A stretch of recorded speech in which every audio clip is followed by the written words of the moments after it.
सुबह का समय है। गांव में हल्की हल्की धूप फैल रही है। खेतों की मिट्टी में रात की ठंडक अभी बाकी है। और इसी शांत माहौल में हम मिलते हैं एक साधारण किसान से, होरी महतो से। उसकी जिंदगी साधारण है, पर उसके सपने बहुत बड़े हैं। होरी कोई अमीर आदमी नहीं है। वो दिन रात खेतों में मेहनत करता है, फिर भी गरीबी उसका पीछा नहीं छोड़ती। लेकिन उसके दिल में एक बहुत पुरानी और गहरी इच्छा है, एक गाय रखने की इच्छा। उसके लिए गाय सिर्फ जानवर नहीं है, वो इज्जत, धर्म और समृद्धि का प्रतीक है। उसे लगता है कि अगर उसके घर में एक गाय आ जाए तो जैसे उसकी किस्मत बदल जाएगी, उसका घर पवित्र हो जाएगा। उसकी पत्नी धनिया उससे बिल्कुल अलग स्वभाव की है। वो जमीन से जुड़ी हुई, समझदार और थोड़ी कड़वी सच्चाई बोलने वाली औरत है। जहां होरी सपनों में जीता है, वहीं धनिया हकीकत को समझती है। उसे पता है कि उनके पास पहले ही कर्ज है और एक गाय खरीदना उनके लिए और मुसीबत खड़ी कर सकता है। लेकिन वो अपने पति के दिल की इच्छा को भी समझती है।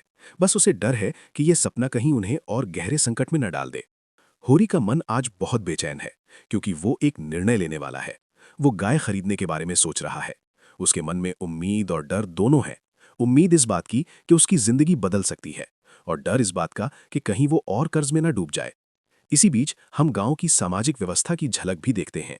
गांव में ऊंच नीच, जात पात और गरीबी अमीरी की गहरी खाई है। हर कोई अपने अपने संघर्ष में उलझा हुआ है। कोई जमींदार है तो कोई मजदूर, कोई ताकतवर है तो कोई दबा हुआ। होरी इसी व्यवस्था का एक छोटा सा हिस्सा है। एक ऐसा इंसान जो मेहनत करता है लेकिन फिर भी हमेशा दबा रहता है। पहले अध्याय में ही ये साफ हो जाता है कि होरी सिर्फ एक व्यक्ति नहीं, बल्कि लाखों किसानों का प्रतीक है। उनकी उम्मीदों, उनकी मजबूरियों और उनके टूटते सपनों का। होरी का अपने भाइयों के साथ भी थोड़ा तनाव है। परिवार में बंटवारा हो चुका है और अब हर कोई अपने अपने हिस्से के लिए लड़ रहा है। रिश्तों में पहले जैसी मिठास नहीं रही। ये भी एक कारण है कि होरी खुद को और अकेला महसूस करता है। फिर भी उसके दिल में एक अजीब सी उम्मीद जिंदा है। उसे लगता है कि अगर उसके पास गाय आ जाए तो शायद सब कुछ ठीक हो जाएगा। परिवार में भी शांति आ जाएगी, समाज में उसकी इज्जत भी बढ़ जाएगी और शायद भगवान भी उस पर कृपा करेंगे। पहले अध्याय का सबसे खूबसूरत पहलू यही है कि ये हमें होरी के दिल के बहुत करीब ले आता है। हम उसके सपनों को महसूस करते हैं, उसकी परेशानियों को समझते हैं और उसके संघर्ष को जीने लगते हैं। लेकिन इस कहानी में एक हल्की सी बेचैनी भी छिपी है, जैसे कोई तूफान आने वाला हो।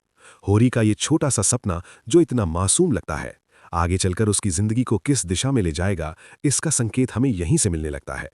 इस तरह पहला अध्याय एक बीज की तरह है, छोटा, लेकिन उसके अंदर पूरी कहानी छिपी हुई है। ये हमें एक ऐसे इंसान से मिलवाता है जो गरीब है, कमजोर है, लेकिन उसके सपने बहुत बड़े हैं। और शायद यही उसकी सबसे बड़ी ताकत भी है और कमजोरी भी।